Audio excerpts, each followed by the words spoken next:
এই প্রথমে যেটা আছে this is the dash in this area, এইখানে যে ওল্ডটা আছে এইগুলোকে বলে ডিগ্রি।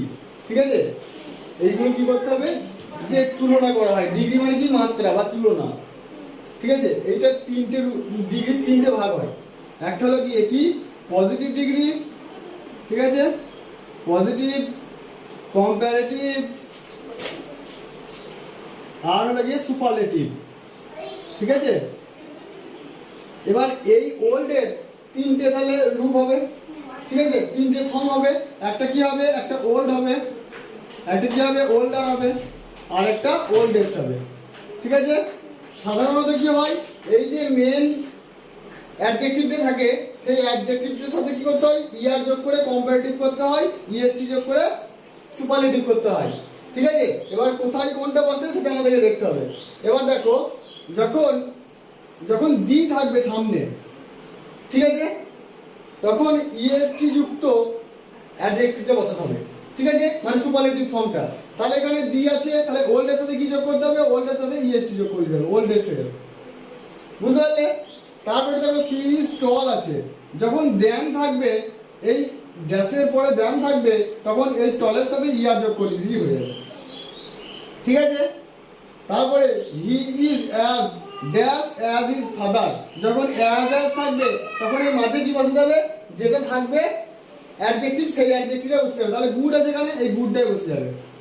ঠিক আছে, তারপরে দেখো তাহলে এটা বুঝতে পারলে তাহলে ডিগ্রি কয় প্রকার, তিন প্রকার, পজিটিভ, কম্পারেটিভ, সুপারলেটিভ। পজিটিভ মানে হলো কি একজনের সম্বন্ধেই বলে, সেখানে কোনো তুলনা হয় না। কম্পারেটিভ মানে হলো দুজনের মধ্যে তুলনা বোঝায়, যে এ ওর থেকে ভালো। দেখো এখানে comparative, she is taller than her brother, সে তার ভাইয়ের থেকে লম্বা। ঠিক আছে, এই দেখো এখানে যেমন he is as good as his father, সে তার বাবার মতোই ভালো। এখানে কিন্তু বাবার থেকে ভালো না বাবার থেকে কম ভালো সেটা বললো, বাবার মতোই, মানে তুলনা বোঝালো না, মানে মতোই। ঠিক আছে, একটা গুণ বোঝালো। বুঝতে পেরেছো? কিন্তু কম্পারেটিভে কি হয়, দুজনের মধ্যে তুলনা বোঝাচ্ছে, সে তার ভাইয়ের থেকে লম্বা। আর this is the oldest, this is the oldest in this area. Oldest এখানে কি আছে, এখানে হাউস আছে হয়তো। ঠিক আছে, এখানে আরেকটা নাউন আছে এখানে, this is the oldest house in this area. ঠিক আছে, this is the oldest house in this area. এই বাড়িটি এই এলাকার সব থেকে পুরনোতম, মানে সব থেকে যত বাড়ি আছে সব থেকে পুরনোতম, মানে অনেক জনের মধ্যে তুলনা বোঝাচ্ছে। বুঝতে পেরেছো? এটা শর্ট ট্রিক কি আমরা সহজে কিভাবে করতে পারবো এইগুলো গ্রামারগুলো, যখন দি থাকবে তারপরে ইএসটি যোগ করে দিতে হবে। ঠিক আছে, যখন দি থাকবে তখন কি হবে, অ্যাডজেক্টিভের সাথে ইএসটি যোগ হবে। যখন ড্যাশের পরে দেন থাকবে তার আগে ইআর যোগ করে দিতে হবে অ্যাডজেক্টিভের সাথে। আর যখন অ্যাজ আর অ্যাজ থাকবে তখন যেটা থাকবে অ্যাডজেক্টিভ সেটাই বসিয়ে দিতে হবে। বুঝতে পেরেছো? তারপরে দেখো the sun rises rose in the east. দেখো সান যেটা প্রত্যেক দিন ওঠে, এটা নিত্য নৈমিত্তিক, এটা কি, এটা চিরন্তন সত্য ঘটনা। এটা কি ইউনিভার্সাল ট্রুথ, মানে চিরন্তন সত্য ঘটনা। আর চিরন্তন সত্য ঘটনা হলে কি হবে, চিরন্তন সত্য ঘটনা হলে প্রেজেন্ট ইনডিফিনিট টেন্স হবে। আর প্রেজেন্ট ইনডিফিনিট টেন্স হলে কি হয়, ভার্বের সাথে এস বা ইএস যোগ থাকবে, অথবা কি হবে ভার্বের প্রেজেন্ট ফর্ম বসবে। তাহলে এখানে দেখো দ্য সান, এটা যেহেতু থার্ড পারসন সিঙ্গুলার নাম্বার, সেই জন্য কি হবে রাইজের সাথে এস যোগ হবে। তাহলে এটা কি হয়ে যাবে, রাইজেস। কি হয়ে যাবে, রাইজেস।